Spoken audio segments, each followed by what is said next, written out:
Welcome to Africa channel. Don't forget to like the video and subscribe to help us.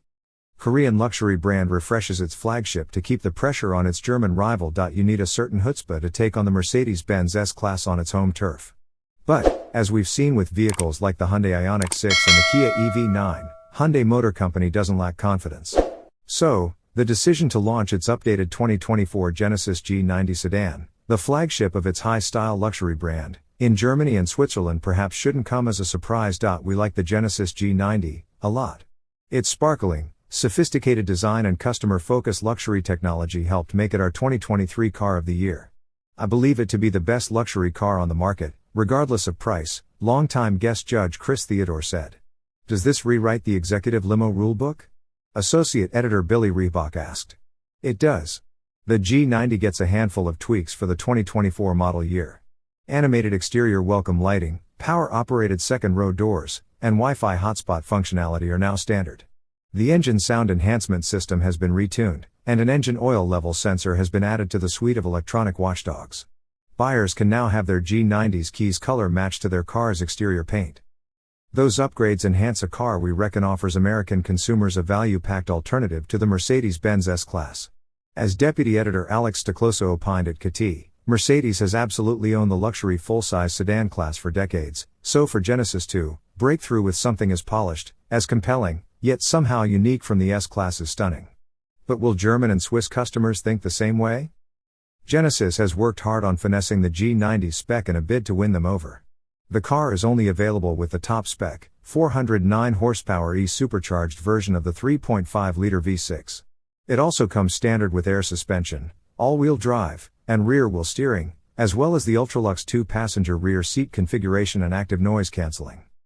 Engineers have also made changes to help the G90 cope better with Europe's high-speed highways. These include fine-tuning the variable ratio EPAS system along with the hardware and software of the rear-wheel steering to improve stability at autobahn speeds, all while retaining agility through the twisties, changing suspension bushes to improve chassis response, and recalibrating the software for the adaptive shocks and multi-chamber air suspension.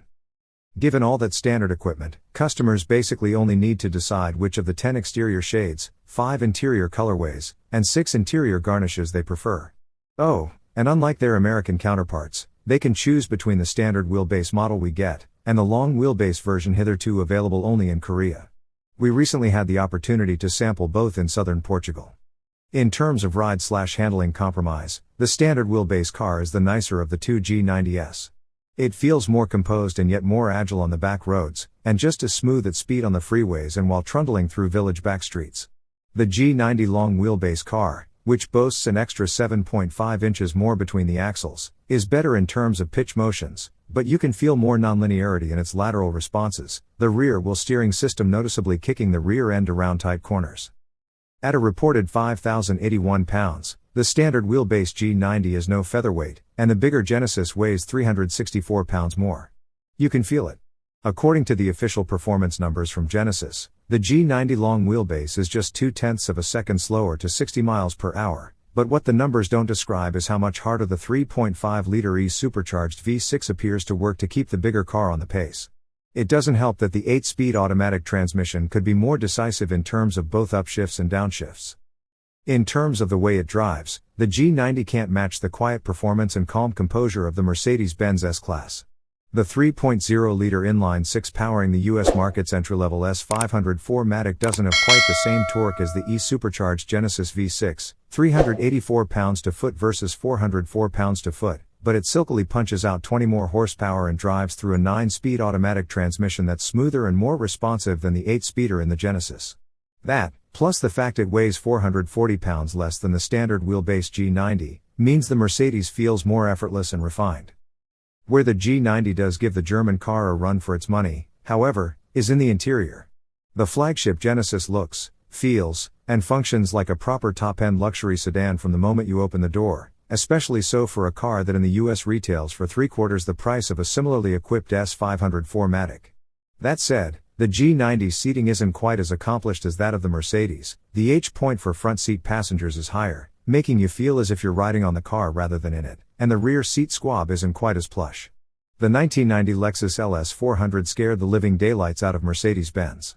Such was the Japanese car's smoothness, refinement, and build quality that shocked engineers in Stuttgart were forced to delay the launch of the W140 S-Class and make hurried revisions to ensure it was competitive. A quarter century later, Korea's S-Class rival is a much more subtle threat. Toyota didn't really understand the potential of the Lexus LS 400. It had built a luxury car that rivaled Europe's best, but it failed to capitalize on the potential it unlocked, to the point where it could be argued today that Lexus has failed to become a global luxury brand.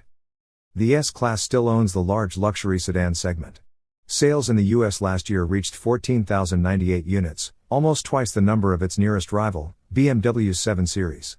With just 1,381 G90s sold stateside in 2023, you could say Hyundai has some catching up to do. But in the context of Audi's A8, 2,341 sold in 2023, and the current Lexus LS, 2,367 sold, the Genesis brand is in the game. More important, Hyundai seems committed to making it a long game. Genesis Motor Europe Managing Director Lawrence Hamilton insists Genesis cannot be a credible player in the luxury segment without a large sedan. The G90 demonstrates our ambition to be in Europe and to succeed, he said of the decision to launch the car in the three-pointed star's backyard.